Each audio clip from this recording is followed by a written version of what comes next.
Bismillahirrahmanirrahim. Assalamualaikum warahmatullahi wabarakatuh. Kita lanjutkan taklim kita, yaitu kitab Nasaihul Ibad. Dalam kitab tersebut dikemukakan satu hadis. Bismillahirrahmanirrahim. Ma ruwiya anin nabiyyi sallallahu alaihi wasallam annahu qala khaslatani la syai'a afdalu minhuma al imanu billahi wa nab'u lil muslimin bil maqali au bil jahi au bil mali au bil badani. Itulah hadis yang dikemukakan oleh Kanjeng Nabi Muhammad sallallahu alaihi wasallam. Ma ruwiya anin Nabi sallallahu alaihi wasallam. Sesuatu diriwayatkan dari Nabi sallallahu alaihi wasallam annahu qala, bahwasanya beliau bersabda, khaslatani la syai'a afdalu minhuma. Dua perkara, la syai'a afdalu minhuma, yang tidak ada sesuatu lebih utama dari dua perkara ini. Jadi dua perkara ini sangat utama, sangat afdol. Al-imanu billahi, yang pertama iman kepada Allah, wa nab'u lil muslimin, dan yang kedua memberi manfaat kepada orang muslim. Al-imanu billahi, iman kepada Allah. Iman ini adalah kunci daripada ibadah kita. Diterima atau tidak diterima, ibadah tersebut bergantung kepada iman. Kita lakukan ibadah setiap hari, seperti sholat 5 waktu, ditambah juga dengan sholat-sholat sunnah yang lain.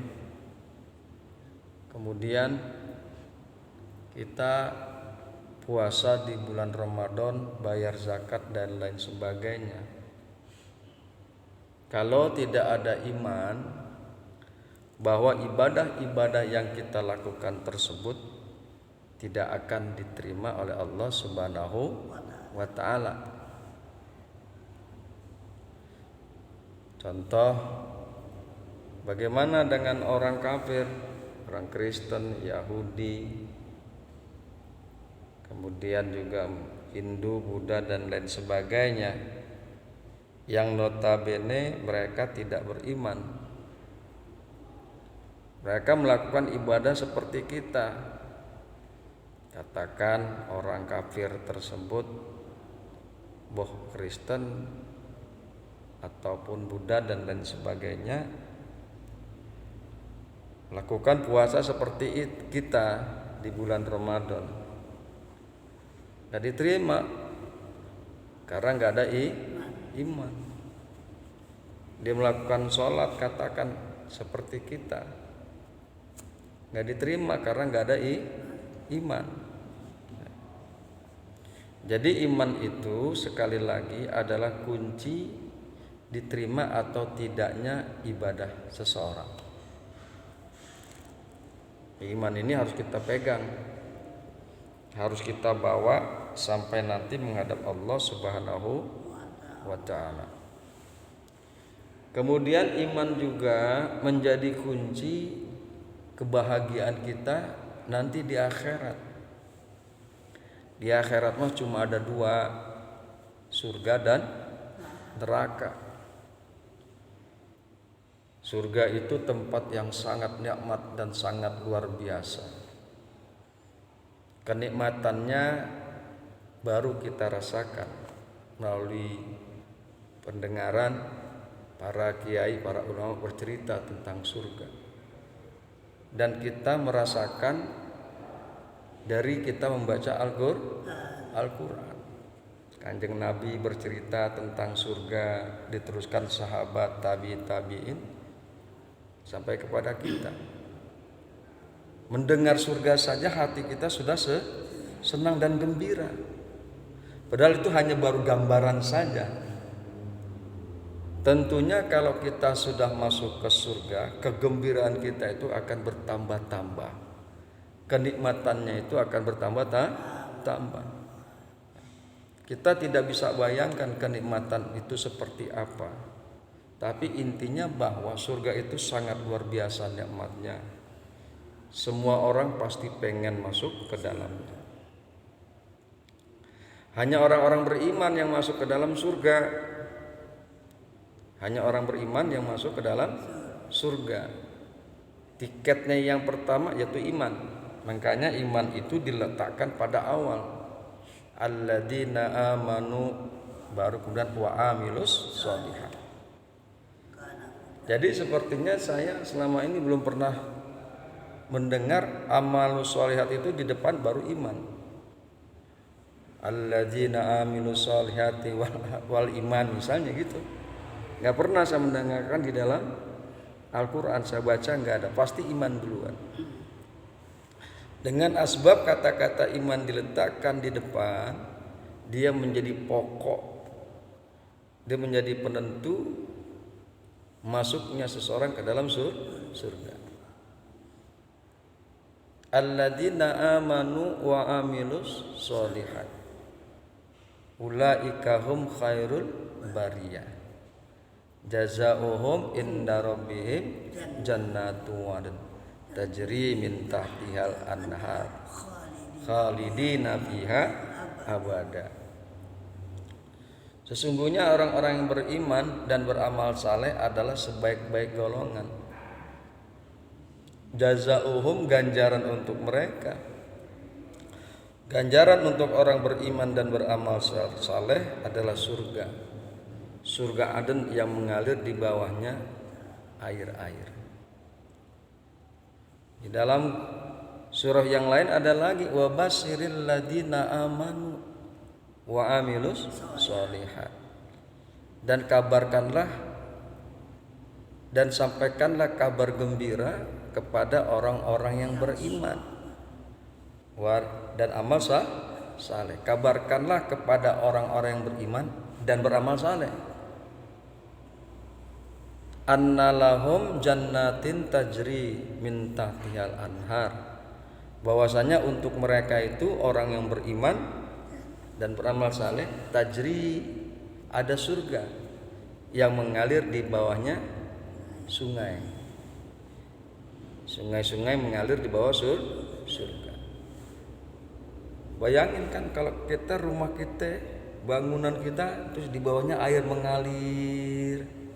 Yang demikian indah, kan enak banget. Bayangin ya Allah.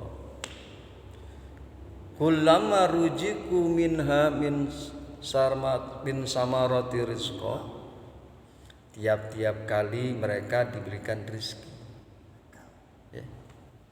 Dari buah-buahan, diberikan buah-buahan sebagai rezeki. Qalu hadzal ladzi ruzikna min qabl. Terus orang beriman itu ngomong. Orang yang beriman dan beramal saleh itu berkata, ini dulu, hadzal ladzi, inilah yang diberikan kepada kami dulu waktu kami berada di dunia. Wa utubihi mutasabiha, dan mereka diberikan dengan buah-buahan yang serupa. Jadi nanti kita itu bisa mendapatkan buah-buahan laksana buah-buahan yang berada di dunia. Anggur, apel misalnya, jeruk dan lain sebagainya. Nanti kita dapat. duduk-duduk di bawah dipan-dipan yang berhiaskan berlian, mutu manikam, yakul dan lain sebagainya. Duduk bersama orang-orang saleh, suaminya saleh, istrinya juga saleh, duduk tuh di surganya Allah. Anak-anaknya, cucu-cucunya yang saleh juga duduk di sana bareng-bareng, ketemu lagi kita. Ketemu lagi. Buah-buahan yang serupa itu meskipun serupa, ya Pok ya, serupa tuh buah-buahan tapi rasanya lebih enak, lebih nikmat ketimbang buah-buahan yang berada di dunia. Tuh. Ketimbang buah-buahan yang berada di dunia. Intinya nikmat sekali rezeki yang Allah berikan kepada kita. Walahum fiha azwajun mutahharah. Dan bagi mereka orang-orang yang beriman dan yang beramal saleh, di dalam surga itu ada pasangan-pasangan yang bersih, yang suci. Kita misal di dunia, kalau manusia kan nggak lepas dari cacat. Misalnya sekali-sekali kongjit lihat bini kita, bini diri maksudnya, bini kongjit. Pasti ada bekas koreng kan begitu. Gitu boy. Pasti tuh. Bisa jadi ada bisul segala macam. Ya. Jadi suci jasmani, suci rohani. Pasangan-pasangan kita nanti di surga. Iseng-iseng namanya Pila liatin suaminya si Ayah. Pasti ada bekas koreng. Kemarin aja habis jatuh. Kemarin habis jatuh waktu mau ke Mayasari, jatuh dulu. Pasti ada luka. Jadi jasmaninya enggak bersih, enggak suci, pasti ada bekas luka, ada koreng dan lain sebagainya. Di dunia. Nanti kalau kita di akhirat, pasangan-pasangan kita bersih, mulus, nggak ada koreng, nggak ada bekas bisul, nggak ada borok. Tuh kenikmatan di surga. Itu baru cerita masalah jasmani, rohaninya juga begitu. Orang-orang penghuni surga, pasangan-pasangan kita di surga, nggak ada rasa dengki, ya, nggak ada rasa dengki, nggak ada rasa hasad, nggak ada rasa cemburu. Jadi nanti memang Allah lebihkan kepada kaum laki-laki, jujur. Karena memang kan kalau kita lihat syariat kan diperbolehkan berpoligami. Jujur saja memang diperbolehkan. Tapi di dalam Islam tidak diperkenankan poliandri. Istri suaminya banyak, nggak ada cerita begitu. Nah kita nanti kalau di surga nggak ada rasa cemburu. Rohani kita nggak ada rasa cemburu gitu. Karena apa? Di situ kata-kata azwaj di situ jamak, artinya bagi mereka orang-orang beriman dan beramal saleh memiliki pasangan-pasangan nanti di surga. Allah tetapkan bidadari. Nah, si istri kita yang sama-sama di surga jadi ratunya bidadari yang paling cantik ketimbang bidadari-bidadari yang dimiliki oleh suami kita. Jadi paling cantik, Pak. Nggak ada nenek-nenek. Di surga mah nggak ada nenek-nenek. Ya. Jadi nggak ada cemburu. Jadi rohaninya itu baik, gak ada rasa hasad, dengki, cemburu dan lain sebagainya. Lah, kalau di sini Macam-macam. ya bini misalnya, jangankan tuh laki jalan sama tuh perempuan lain, baru ngomong perempuan lain aja udah, kayaknya gedek banget tuh bini. Tapi di sana nanti enggak, insya Allah. Inilah kenikmatan-kenikmatan yang Allah berikan kepada mereka ahli surga. Enak deh pokoknya. Wahum fiha khalidun, dan mereka orang-orang yang beriman beramal saleh baik itu laki-laki maupun perempuan, mereka kekal di dalamnya. nggak bakalan rusak, nggak bakalan hancur. Allah udah janji kok. Wa hum fiha khalidun. Kan gitu. Al-Baqarah bicara begitu. Al-Bayyinah juga begitu. Kan begitu kok. Jazaa'um inda rabbihim jannatu 'adn tajri min tahtihal anharu khalidina fiha abada.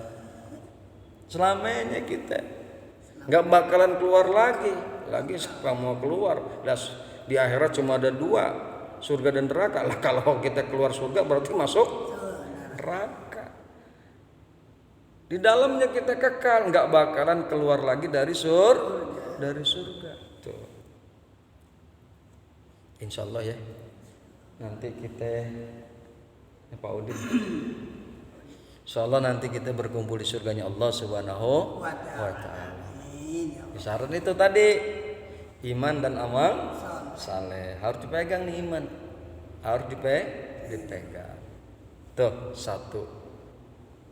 Yang kedua, perkara yang kedua yang lebih utama ketimbang yang lain, wan nafa'u lil muslimin, memberikan manfaat kepada orang Islam. Memberikan manfaat kepada orang Islam. Di sini dikemukakan oleh Syekh Nawawi bil maqali, dengan ucapan. Dengan ucapan kita ini harus memberikan manfaat kepada orang Islam. Yang baik-baik, memberikan nasihat gitu. Ya. Anak kita, mulut kita biar bermanfaat, suruh ke masjid, suruh ibadah. Nasihatin tetangga kita, saudara kita, adik kita, empok kita yang belum sempat sholat. Kasih tahu mulut kita ini, insya Allah dengan kita memberikan manfaat dengan mulut kita, dengan lisan kita, perkataan kita, Allah kasih petunjuk. Yang tadinya kagak ke masjid, yang tadinya belum ibadah dan beribadah. Kenapa sih saya begini nih? Ya, pakai acara YouTube segala. Oh, saya nggak nyari duit, demi Allah. Saya hanya ingin menerapkan apa yang dikemukakan hadis ini. Ucapan kita ini harus bermanfaat. Sampai tahu aja ada yang mendengar kemudian tertarik dan dapat hidayah. Jadi sekali lagi, mulut atau ucapan itu harus bermanfaat bagi orang muslim.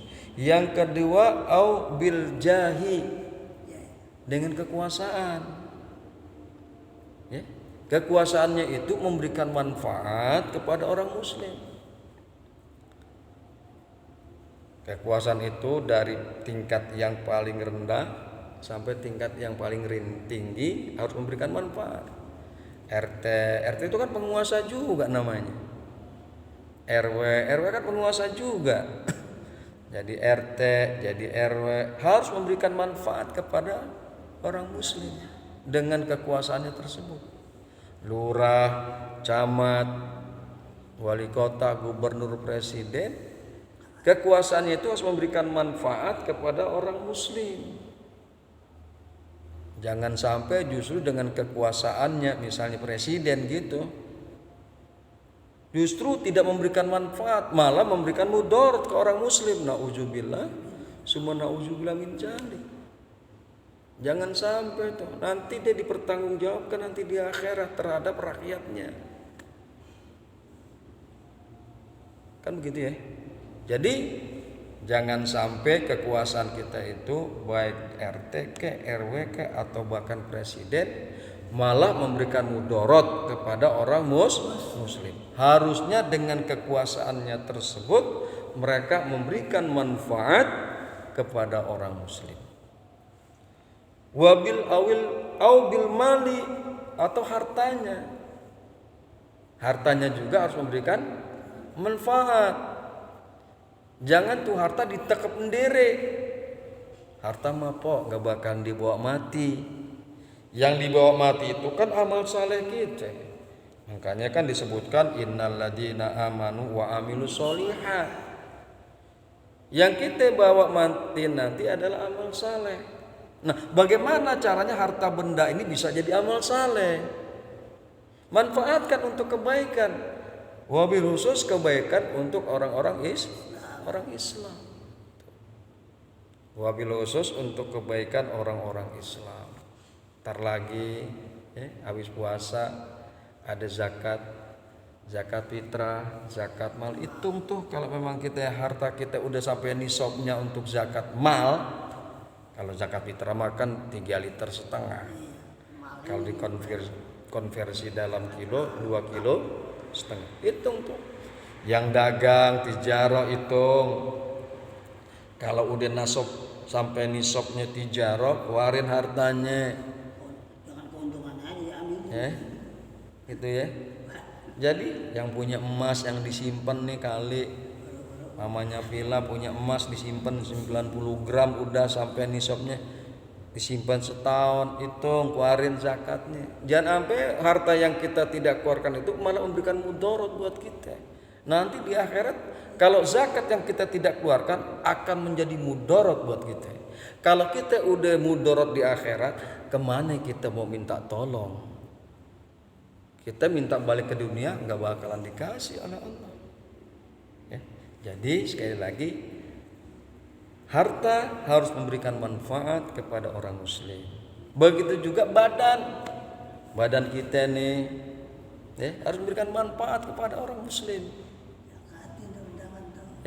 Nolong bantu dengan orang muslim, ada yang kesusahan, kita nggak punya duit tapi kita punya badan, bantu dengan badan kita. Jadi insya Allah dengan dua perkara ini insya Allah kita masuk ke dalam surganya Allah Subhanahu wa ta'ala. Karena emang udah janji Allah. Jangan sampai nanti di penghujung hayat justru kita jadi murtad. Jangan sampai nauzubillah summa nauzubillah min dzalik. Kafir itu udah diancam oleh Allah. Ya kan? Alladzina kafaru min ahlil kitab wal musyrikin fi nari jahannam khalidina fiha ulaika hum syarrul bariyah. Kalau orang kafir mah syarrul bariyah bukan khairul bariyah. Sesungguhnya orang-orang kafir min ahlil kitab dari ahlil kitab wal musyrikin dan orang musyrik fi nari jahannam di dalam neraka jahanam. Mereka itu masuk ke dalam neraka jahanam. Pegang tuh iman pok. Ya, kong pegang iman biar kita masuk ke dalam surganya Allah Subhanahu wa ta'ala dan kita bertemu kembali. Taklim enggak nanti Ustaz di surga? Lah, udah enggak ada cerita taklim di surga. Kita tiap subuh taklim nih ya. Di surga nanti buka lagi enggak usah taklim. Kagak.